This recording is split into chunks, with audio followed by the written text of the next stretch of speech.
ಮಂಗಳೂರು ನಗರದ ಹೊರವಲಯದ ಕೂಳೂರು ಸಮೀಪದ ಪಂಚಿಮೊಗರು ಉರುಂದಾಡಿ ಗುಡ್ಡೆ ಎಂಬಲ್ಲಿ ಫೆಬ್ರವರಿ 5ರಂದು ನಡೆದಂತಹ ಸೇಂಟ್ ಆಂಟನಿ ಹೋಲಿ ಕ್ರಾಸ್ ಪ್ರಾರ್ಥನಾ ಕೇಂದ್ರ ನೆಲಸಮಗೈದ ಘಟನೆಗೆ ಸಂಬಂಧಪಟ್ಟಂತೆ ಕಾವೂರು ಪೊಲೀಸರು ಇಬ್ಬರನ್ನ ಬಂಧಿಸಿದ್ದಾರೆ. ಬಂಧಿತರನ್ನ ಬಜ್ಪೆಯ ಲತೀಶ್ ಮತ್ತು ಪಂಚಿಮೊಗರುವಿನ ಧನಂಜಯ್ ಅಂತ ಗುರುತಿಸಲಾಗಿದೆ. ಸುಮಾರು 40 ವರ್ಷದ ಹಿಂದೆ ಸ್ಥಾಪಿಸಲಾದಂತಹ ಈ ಪ್ರಾರ್ಥನಾ ಕೇಂದ್ರವನ್ನ ಜೆಸಿಬಿ ಬಳಸಿ ಕೆಡವಲಾಗಿತ್ತು.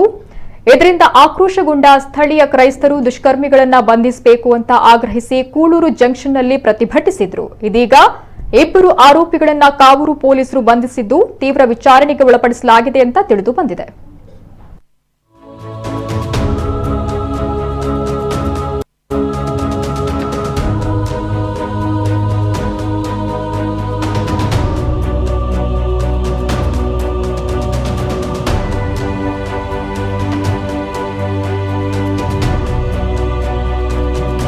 ನಮ್ಮ ಕುಡ್ಲ ಈಗ ಎಲ್ಲಾ ಡಿಜಿಟಲ್ ಪ್ಲಾಟ್ಫಾರ್ಮ್ಗಳಲ್ಲೂ ಲಭ್ಯ. ಕ್ಷಣ ಕ್ಷಣದ ಅಪ್ಡೇಟ್ಗಳಿಗಾಗಿ ಸಬ್ಸ್ಕ್ರೈಬ್ ಮಾಡಿ ನಮ್ಮ ಕುಡ್ಲ 24/7. ಫೇಸ್ಬುಕ್, ಟ್ವಿಟರ್ ಹಾಗೂ ಇನ್ಸ್ಟಾಗ್ರಾಂ ಪೇಜ್ಗಳನ್ನ ಲೈಕ್ ಮಾಡಿ, ಫಾಲೋ ಮಾಡಿ. ನೇರ ಪ್ರಸಾರ, ಮನೋರಂಜನೆ ಹಾಗೂ ಸುದ್ದಿಗಾಗಿ ನಮ್ಮ ಕುಡ್ಲ ಆಪ್ ಡೌನ್ಲೋಡ್ ಮಾಡಿ. ನಮ್ಮ ಕುಡ್ಲ 24/7 ಇದು ವಿಶ್ವಾಸದ ಪ್ರತಿಬಿಂಬ.